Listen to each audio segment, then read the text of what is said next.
We all love juicy tomatoes, but growing them isn't always as easy as it looks. Sometimes problems pop up that leave you wondering what went wrong. That's why I've put together a list of old-school tricks, the kind our grandparents used, to get better harvests, season after season. Here are 15 time-tested tomato tricks that still work today. Tomatoes are one of the few garden crops that benefit from being planted much deeper than the size of their seedling pots. Older growers knew this, not from reading charts, but from working the soil year after year. They regularly dug deep holes, often 6 to 10 inches down, and removed the lower sets of leaves before burying the stem up to just below the top cluster. This practice gave the plant a serious head start.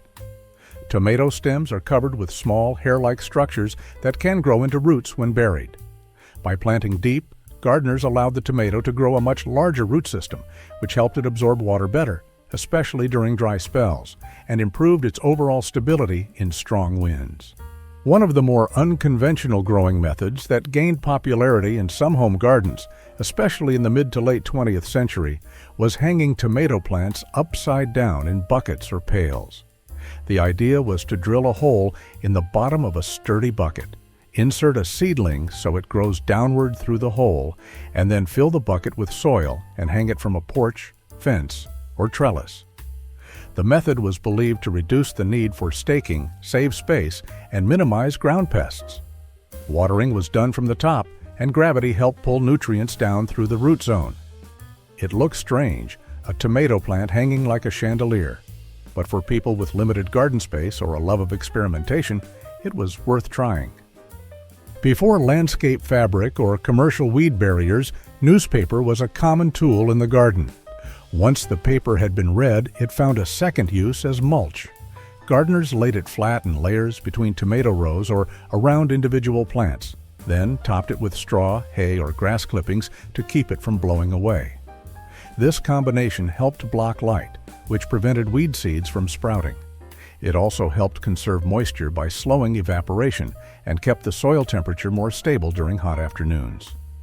As the paper broke down, it added organic matter to the soil. Nothing dramatic, but enough to improve texture over time.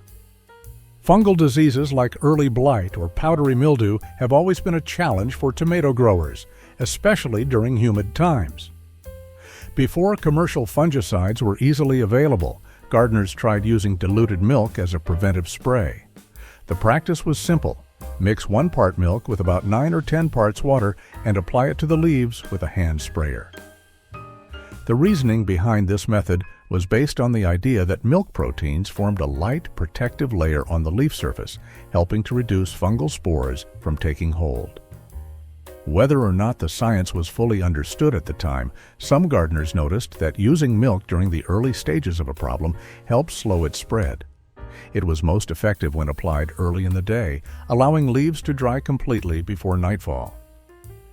Yellowing leaves on tomato plants are often a sign of nutrient deficiency, and one nutrient that plays a big role in healthy leaf color is magnesium.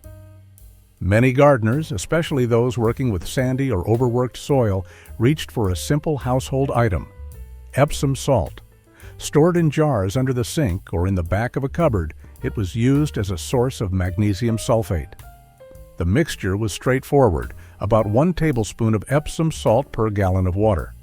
It could be poured at the base of the plant or lightly sprayed on the leaves. The goal wasn't to feed the plant entirely with Epsom salt, but to correct a deficiency that could otherwise weaken growth or limit fruit production. Moving on to a similar trick that affected the soil around the tomato. Back when most households relied on wood heat, the stove's ash had more than one purpose.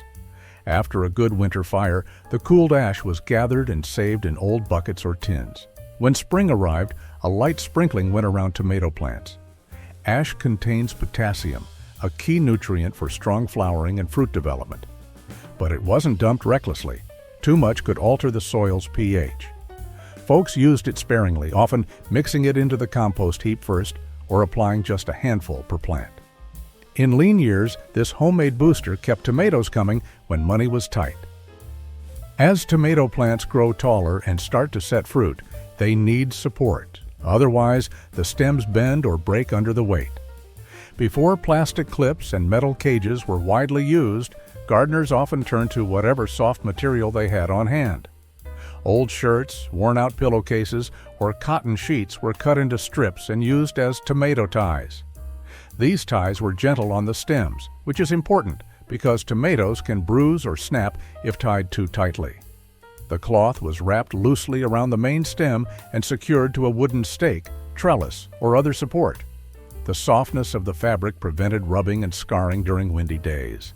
Even now, many home gardeners still use this method, not out of nostalgia, but because it works and costs nothing. Before digital thermometers or last frost calculators, gardeners relied on signs from nature to guide their timing. One of the clearest markers in many regions was this. When the elderberry tree began to bloom, it was safe to move tomatoes outdoors. This wasn't superstition, it was grounded in observation. Elder flowers typically appear when nighttime temperatures have stabilized and the soil has warmed enough for tender plants. Trying to plant too early often led to stunted growth or cold damage, but waiting until the elder bloomed helped avoid those setbacks. This natural signal was consistent enough that it became a trusted rule of thumb, especially in areas with unpredictable spring weather. In many gardens, tomatoes were not planted in neat, single rows. They were often surrounded by other plants, not for decoration, but for what they brought to the growing environment. Companion planting was a common-sense practice based on observation rather than theory. Basil, for instance, was planted near tomatoes because it was believed to improve the taste of the fruit and help deter flies and hornworms. Marigolds were used to discourage root nematodes and beetles. Nasturtiums, which grew easily and trailed along the edges of the garden, were thought to attract aphids away from other plants.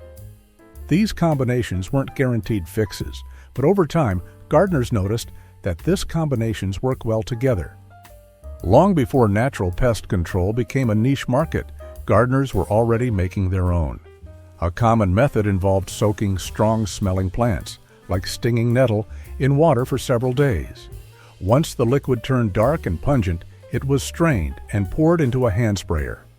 This herbal tea was then misted onto tomato leaves to deter soft-bodied insects such as aphids and whiteflies.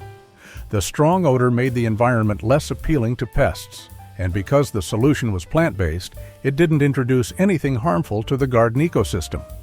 The effectiveness varied depending on the severity of the infestation and how regularly the spray was applied, but it gave gardeners an alternative to harsher treatments. It also made use of plants that were often growing wild nearby or already present in the garden. As tomatoes begin to ripen, birds become a frequent and frustrating problem, especially with varieties that turn color slowly.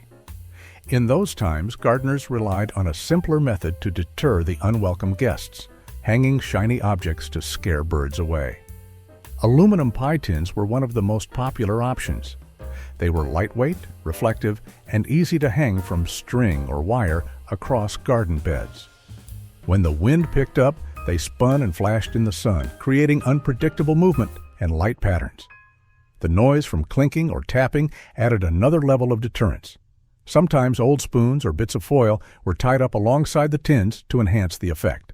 It didn't eliminate bird damage completely, but it noticeably reduced it, especially during peak ripening. In many rural areas, fishing and gardening were closely tied. Leftover fish scraps, heads, bones, and trimmings were never thrown out. Instead, they were often buried deep in the planting hole beneath a tomato seedling. As the fish broke down over time, it slowly released key nutrients. These fed the plant gradually throughout the growing season. People made sure that the fish was always buried deep enough to avoid smells and prevent animals from digging it up.